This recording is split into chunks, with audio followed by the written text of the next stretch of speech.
Hello,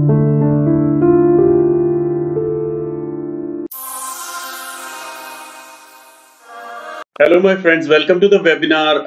I can see many students already logged in. So let's wait another half a minute or so that many more students who are still joining in, they get enough time to join. So very excited, a large number of audience here. Okay, so let's get started. First of all, welcome to grade 10th, and all of you might be very excited about the new grade that you're going into, and this webinar is more about giving you introduction to what is coming up next and what are the choices you have after that. So let me first start introducing myself. My name is Bhavdeep Singh. I did my masters from IIT Bombay in 1998. Obviously, none of you was born there, and I chose to be a teacher because I love physics and I love teaching physics to kids here, and I have mentored thousands of students so far. Really looking forward to you. A little about my strategy to teach physics. I try to make it fun. So physics has to be fun. I teach from the basics, very basics. I do not assume that you have studied anything. I just start from very basics, and I also go a little beyond the syllabus. So as and when required, we are going to go much beyond the curriculum to understand a few things that are required to understand, to be understood basically, and also from curiosity point of view. Many students have curiosity, aisa kyo, vaisa kyo. So definitely we are going to talk about it. Today's webinar, as I said, is all about your 10th. So welcome again to your new grade here. You might be very excited. So this is divided into two parts. First of all, I'm going to give you an overview about what is coming up in grade 10th. And then we will start a little about charges and current. This is one of the chapters from your 10th level, 10th exam syllabus. Whatever board you are in, ICSE board, CBSE board, whatever board, doesn't really matter. The curriculum is more or less the same. So the very first thing, what is 10th? Why is 10th very important? The first number one priority is 10th board exams, obviously, because what happens is, and obviously we should not be studying for exams, we should be studying for understanding things. But let's be practical. Board exams, 10th board exams are really important because based on your exam score, you're going to get admission into one of your streams that you're looking for. So physics, chemistry, mathematics, physics, chemistry, biology, or commerce, or humanities, whatever your choices are. Most of the schools, good or bad, I cannot comment on that, but most of the schools give you admission in a particular stream or that stream based on your score in the board exam. So board exams, very important. So 10th is your board exam. So whatever syllabus you're studying, CBSE, ICSE, or any other boards, state boards, Madhya Pradesh, Karnataka, Punjab, whatever. So board exams. Secondly, decision time. So while you're in 10th, over the period of this year, you have to decide long term what do you want to do. So do not go by score, first of all. Go by whatever you want to be. So let's say you want to be a doctor, so you have to decide that you're going to take physics, chemistry, and a biology combination, because that's what is required for getting into a medical school going forward. If you want to be an engineer, you would look for studying mathematics, and physics and chemistry obviously goes with that. So if you want to be a writer, you choose your humanities stream.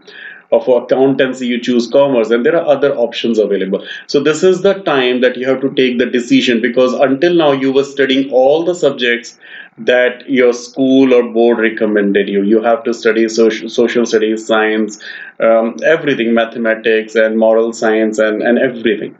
So now you take a decision, next year kya karna hai. So that is really important. Abhi is saal pura sochna humne.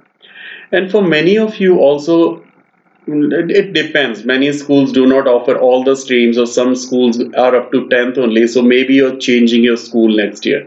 So maybe that part also is very important. When last year of school hai, you will be separated from your classmates, your friends, and maybe your favorite teachers. So from that perspective, 10th is really very important. This is a decision time. So I cannot emphasize anymore, but in future classes we'll talk more about it. तो पहले तो emphasize करना चाहता था कि 10th is really important. So have to be really serious with studies now. Fun भी करना है, serious studies भी करना है. Now, syllabus wise, what's coming up. So basically I have divided, when I teach my students here for 10th, I divide the syllabus into three major parts. One of them, the part one is optics. Optics is more like you're dealing with light. Light will travel in a straight path that you studied in your junior grades. You saw rectilinear propagation of light. But when light falls on a surface, it gets reflected back. So we are going to study reflection this year in more details than what you did earlier. So we studied mirrors in grade 8, I guess. So you studied a ray of light comes in and strikes the mirror, goes back with the same angle of reflection as was the angle of incidence. But now instead of having plain mirrors, you take curved mirrors. है ना उसको curve कर दिया. This side or this side, you polish one side and you see your face on the other side. So we are going to study curved mirrors this year. It's not a plain mirror, it's a curved mirror. And then you study glasses. Glasses were your reading glasses and myopia and all that. So let's say somebody cannot see beyond a certain distance. So what do? You go to doctor, and doctor recommends a pair of glasses. You wear them. So how much power lens? Kya, kyo, which power and all that, right? So we are going to study mirrors and lenses. That's part one of the study this year. Now, obviously, this is part one of the video also. So there are many upcoming videos. So we are going to get started with 10th with this video. I'm going to go in brief here. As we proceed, I'm going to do more of these webinars and go more details into this. So part two of the curriculum talks about electricity and magnetism. So electricity, all this fan, lights, even your laptop, computer, phone, anything around you, it's all based on electricity. And as you will study later on, electricity and magnetism, they're one and the same thing. They're not two different things. So the magnet that closes the fridge door, that's a magnet. That magnet is basically behind the scene is the effect of electricity itself. So electricity, magnetism, that's part two of this syllabus this year. And then comes tiny portion of sources of energy. Sources of energy is more like theory. There's nothing much to do mathematics in this. This is more like solar energy, wind energy, what are the pros and cons, advantages, disadvantages of different kinds of energy. So like, why should we not be relying more on petrol, diesel and all those kind of things? Why is biogas good? Why should you not be burning wood? Those kind of things. So sources of energy is very tiny topic, but very important, and not from exam perspective, from your life perspective, because everything depends on energy. So we have to know what are the renewable sources of energy and all those. So this is basically the three parts. Broadly the syllabus is divided. So depends on which what your school follows. Many schools start with optics, many schools start with electricity, and most of the schools I have seen they start with electricity first. So that's what I'm going to start with now.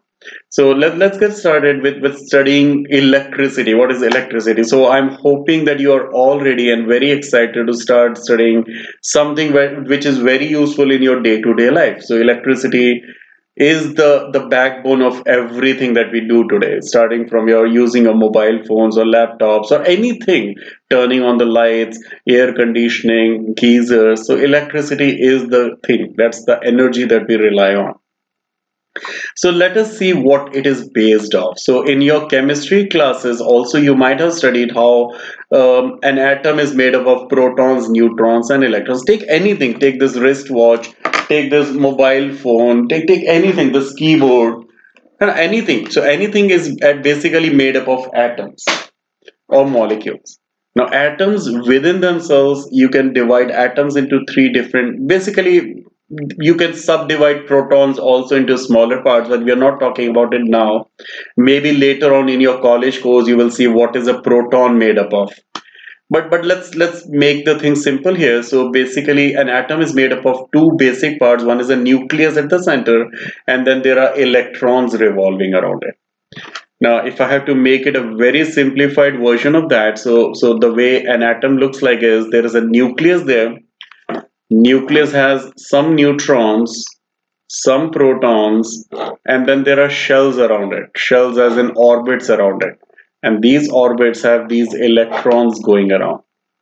So simplified version, as you come to grade 12, you will see this model is not right. Things are a little different. And actually they are much different than what we are looking here. But a simplified version says, like there is sun and planets going around it, similarly there is a nucleus at the center, which you can think of the sun, and like planets go around the sun, electrons go around the nucleus. So this is nucleus. Let's write it down. So for students who have already studied this in chemistry, that's fine. For others, so think about, there is a centrally tiny little piece there which has something called neutrons and protons. They just sit there, and then electrons go around it. They just keep revolving around it. Now it turns out, with experiments we found that these are charged bodies. Now what is charge? Now many of the students may have heard of it in junior grades. Some of you, if you don't understand, we'll go basic on that. So take a comb and rub it on your hair. When you rub it on your hair, and we'll do this experiment in one of the upcoming videos, rub it on your hair and then try to bring it close to bits of tiny pieces of paper. Paper pieces stick to the comb, and this is all charges. So basically there are two types of charges. One is called the negative charge, one is called the positive charge. When I say called, is just the naming convention. It doesn't mean it is negative or positive in the sense -3, number -3 or -4. It's not that sense of negative. There are two different types of charges. Somebody decided to call, okay, one type of charge, let's call it negative, one type of charge, let's call positive. So electrons were called as negatively charged particles. So these are negatively charged. Protons, on the other hand, were named as positive charge. And neutrons do not have any charge, so no charge at all. They're neutral. So I'm going to repeat what I said just now. So electrons are negatively charged particles, protons are positively charged, and neutrons are neutral. They don't have any charges in them. So it turns out atom is made up of three different types of particles. One is neutron, which is neutral, proton, which is positively charged, electrons, which is negatively charged. Also, in an atom, in a regular atom, the number, the hash sign basically means number. So number of protons is exactly equal to number of electrons. अगर दो proton है दो electron, पांच proton पांच electron. So that's in a regular atom. So now let's go to next page and try to understand what this charge means. Charge, first of all, is a property, and as we'll see in later videos in details, depending on how details will go in. But from 10th perspective, itna hi tha कि there are two types of charges, positive and negative. Electrons carry a negative charge of 1.6, and look at how small this number is, 10 to the power -19, and the unit of charge is a coulomb. So electrons carry negative 1.6 times 10 to the power -19 coulombs of charge. Don't memorize it, that's fine. Just look at the number and appreciate that it's a very tiny number, that's all. Details we will go in future classes. Abhi just dekh lo. The reason I'm saying is don't try to memorize it, because once you do a couple of questions here, you solve a few numericals, ये आ जाएगा, याद हो जाएगा, है ना? So अभी रट्टा मारने की जरूरत नहीं है. Protons, look at the protons, they have exactly equal charge, 1.6 times 10 to the power -19 coulombs, but it's a positive charge. So let's say I have a container here, very hypothetical, because these are so small, unimaginably small. But let's say I have a container, a coffee mug. उस coffee mug में मैंने एक proton रख दिया, एक neutron electron रख दिया. But overall, there's negative 1.6 times 10 to the power -19 and positive of the same number, they cancel out. It's like saying -2 plus 2, it gives you 0. Similarly, minus charge plus charge, they cross out, and overall there is no charge at all. It's a neutral body. ठीक है, अब यहाँ तक समझ में आ गया. Now we will also see later how to charge a body, because what if I put another electron in here? It is going to become a negatively charged body. Or if I have an extra proton than electron, it is a positively charged body. Later करेंगे. अभी this is just like an overview of what we have to study. 10th में इतना ही है. I'll over the period of time I'll go into more details as in 12th syllabus also. But for now, this is what you have to know. Now, if you go back to this structure of the atom, this electron is tightly bound in the electrons, proton, and all this structure there. So electron keeps going around it, spinning around it. You cannot separate it out. So it's part of this atom and it belongs to this atom. Taking it out it's a big deal. It really takes a lot of effort to break that electron out of it. So even though these are tiny elements, but it's difficult. Take it for granted, it's difficult. But there are certain elements, as in metals. So in metals, what would happen? First of all, let's say there was some neutrons, protons, more neutrons. है ना? But what happens is there are shells around it. Just say you remember Mercury, Venus, Earth, Mars, they have different shells around the sun and where they move. Similarly, what happens in the case of an atom, this is a structure of atom. So there are some protons, neutrons. I'm not counting them. Some neutrons. And there are some electrons here, then some electrons here, and then some electrons in more shells and all that. So what happens in some of the elements, first of all, there are two types of charges I want to show, but in some of the elements, outermost electrons. So see, this is how an atom looks like. There are some electrons close to the nucleus, some little farther away, some little farther away, some little farther away. Now, if you look at this shell, this is the outermost shell. Outermost shell. Now, some of the elements are such that some electrons in the outermost shell are free electrons. What does it mean by free electrons? Like I said, electron belongs to that atom, keeps going around it, but these free electrons do not belong there. They're just free. Free in the sense, free wala free nahi ki paise nahi dene wala free. Free in the sense of this. So let's say this was the outermost shell and there was an electron here and there was another atom here. So this electron will say, okay, I'm bored of this house, I want to go to this house, and it will become part of this atom now. And then it will say, okay, yahan se bhi bore ho gaya main, and I'm going to go and become part of another atom. Free as in it is a free bird now. It can keep moving around. So these electrons are called the free electrons. I would suggest, if this is confusing, rewind the video a little if you're watching a recorded version of this, or maybe later on see the recording of this, rewind a little and then you will understand it again. But I will repeat very quickly what I said. In some of the elements, take an example of iron, copper, right, aluminium, these are metals. Mostly in metals, the outermost shell ke electrons, they are free electrons, they do not belong here. They can go and become part of different atoms. So they can keep moving around. So if you had this piece of iron, let's say a rod of iron, so there was an electron here, it says, okay, I will become part of another element, part of another atom, and then become part of another atom, and then become part of another atom, and they keep moving around. But there are zillions of them. So when an electron is going from this side to this side, there's another electron which says, okay, I'm also moving around. So there are zillions of electrons moving around because they are free electrons, just ghoom rahe, they randomly ghoom rahe, random motion. There is no fixed direction. You cannot say they're going left to right or right to left. They're just moving around in some random fashion. So again, free electrons are free, they keep moving around. So let's see what happens as a result of all that.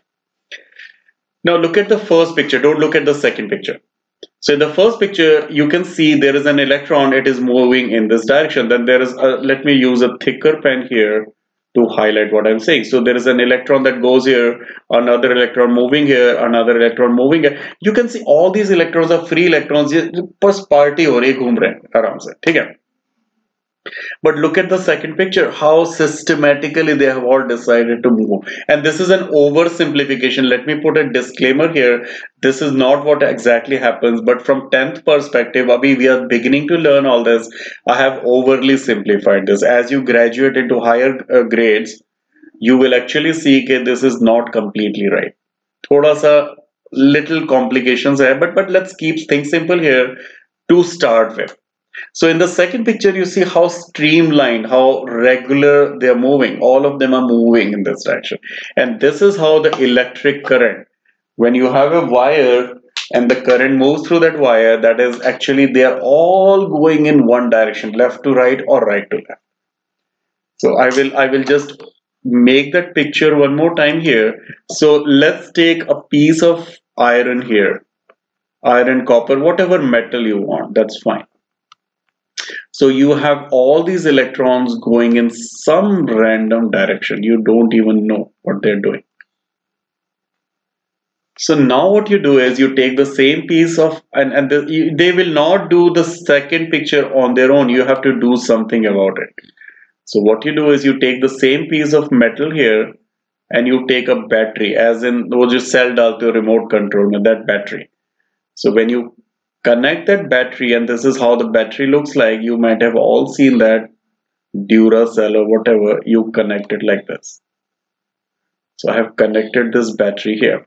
Now in a battery, if you look at it, I don't have a battery handy. I should have got it, but on one side it is marked as positive.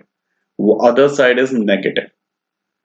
Now I forgot to tell you, negative charges get attracted towards positive charge and positives attract towards negative charge. Positives repel. So let's take another slide and try to understand. So let's say there is an electron here and there is an electron here. They will repel each other. There's a force of repulsion between them. Similarly, if you have a proton here and a proton here, they repel each other. Positive repel. So like charges repel. But you have unlike charges, as in negatives and positive, they will attract each other. So what I'm trying to say now is, get back to this page. So there was a positive here. So this side becomes positive and this side becomes negative. So when you have electrons, electrons are negatively charged. Remember that. Now they will be attracted towards the positive side of the battery. And that's when they start doing this. Again, this is an overly simplified version, but this will make you understand what is happening. Now all of these electrons are going in a systematic manner from left to right. And this is what is called the electric current. This is current is running. And this is how the lights glow up, the fan works, your stereo system works, or a refrigerator works. They all work when electrons go in one direction, either right to left or left to right. We will see that later, but they have to go in one direction instead of doing random motion. In this, the electrons are still moving, but this is not a current. Current means they have to go in one direction. कौन सा direction will come back again. I'm not trying to just finish off this webinar. This is how we learn. Just get basics here and then go into details. अभी सीधा detail में जाएंगे तो you will get confused. So this is what electric current is, and if you magnify, obviously it is not easy to do that, but look at this. This is the battery and this is the bulb that lights up. But if you had, it's not possible, I'm telling you, to even microscope will not tell us, show that. But what is happening here is this wire was carrying the current. This part of the wire, if you magnify that, you will actually see all these electrons going. This is what is electric current. Rewind if you have any confusions. But how do we measure? Because we want to quantify everything. Like in grade 9th, you said, if I run 10 meters in 2 seconds, so what it means is speed or velocity is 10 by 2, which is 5 meters per second. I want to quantify, measurement karna mujhe. How much is it? So we are saying, okay, when electrons flow through the wire, that is a current. But how much is the current? Current is measured as or calculated as the Q means charge. So let me tell you what that means. This is the charge. So charge flowing per unit time, as in we had displacement per unit time is velocity, similarly charge per unit time. So let's take an example. Let's say I bring back this wire here and all these electrons are going left to right. Electrons going left to right means charge is going left to right. So when one electron goes here, let me slow down here, because many students will get confused if I go a little faster here. Let's say there was a wire here and then I connected this Duracell or Eveready or whatever your favorite brand of battery is, Nippon or whatever. So when you connect this, so one electron goes left to right. So when one electron goes left to right, remember that number 1.6 times 10 to the power minus 19 coulombs. This much charge is moving with that negative sign. So forget the negative sign. Negative basically is all about directions, as we'll see later. But these many coulombs have moved from left to right. Now let's say 100 electrons go. So 100 electrons move. So times of 100. So this is the charge that has moved. A zillion electrons go, multiply this number by zillion. So you actually know that this much charge is moving. So let's say I have supernatural powers and I can actually go and keep count. 1 electron, 2 electron, 3 electron. I'm able to do that. And obviously we'll not do that. We'll use some devices to do that. But I'm trying to explain you. So let's say I'm sitting here and then I draw this line here, hypothetical line, and I say, okay, I'm going to count how many electrons cross the line and multiply those many electrons with this charge. So I'm able to find, okay, I saw, okay, just now I saw 6 coulombs of charge move in, and then I had a clock here or a wristwatch here, stopwatch, in 3 seconds, let's say. So I took the measurements in 3 seconds and I said, okay, this much of charge moved in. So how much is that current? Current is equal to the amount of charge divided by the time for that charge. So that is equal to 2 coulombs per second. Coulombs per second is given a new unit that's called amperes to honor Mr. Ampere. So basically, let me write that down here. 1 ampere means 1 coulomb per second. So when 1 coulomb of charge moves in 1 second, that is 1 ampere. If 2 coulomb moves per second, that is 2 amperes, and so forth. This is how you measure the current. Now again, these are basic details. More in-depth study will follow here, and we'll do more of these free webinars. Do not worry about it. I'll keep coming and I'll build on top of this. So I would suggest, if you're watching a recording, pause the video here and see this and try to solve it yourself. Pause the video. Mera solution nahi dekhna. Pause the video, try it yourself. This is the first numerical. Congratulations. First numerical in your 10th grade that you're doing today. So welcome back. I hope that you followed my advice. So 3 amperes of current flows through a wire for 2 minutes. How much charge flows through the circuit? So the master formula for current is, that's the definition of current, is charge per unit time. Just plug in the values. So this is 3 amperes. Charge I have to calculate. I don't know. Time kitna hai? 2 minutes. Nahi. Minute is not SI unit. Seconds is SI unit. So you have to convert that to seconds. Deal with SI units whenever you can. So your coulombs comes out to be 3 times 2 times 60 for 2 minutes. So that is equal to 360 coulombs of charge. That is your answer here. But itna hi karna hai. I mean, this is just the beginning here. We are going to do more difficult questions here than this.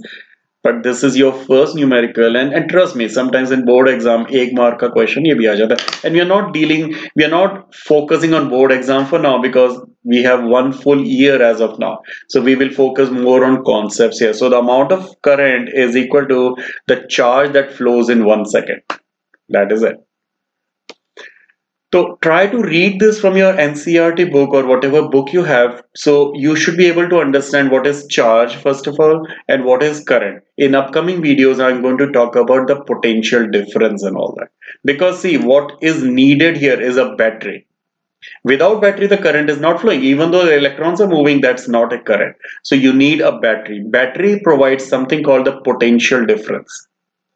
And if you read the battery, so this is a homework for you. Just take a battery, ask your parents for that. Remote control mein some toy, something. You open that remote control and see there's a battery and it would read 1.5 volts, something like that. So that 1.5 V as in Victor volts is the potential difference. So that's something that I'm going to talk about in the upcoming video. That's going to come up in few days from now. So until then, what is the next step? And this is just a recommendation for you. You don't have to enroll for any courses or free classes. Free classes are always free and they will still be there. So I'll see you soon in few days with another webinar like this. Thank you for joining. I'll see you soon. Bye bye. Good night.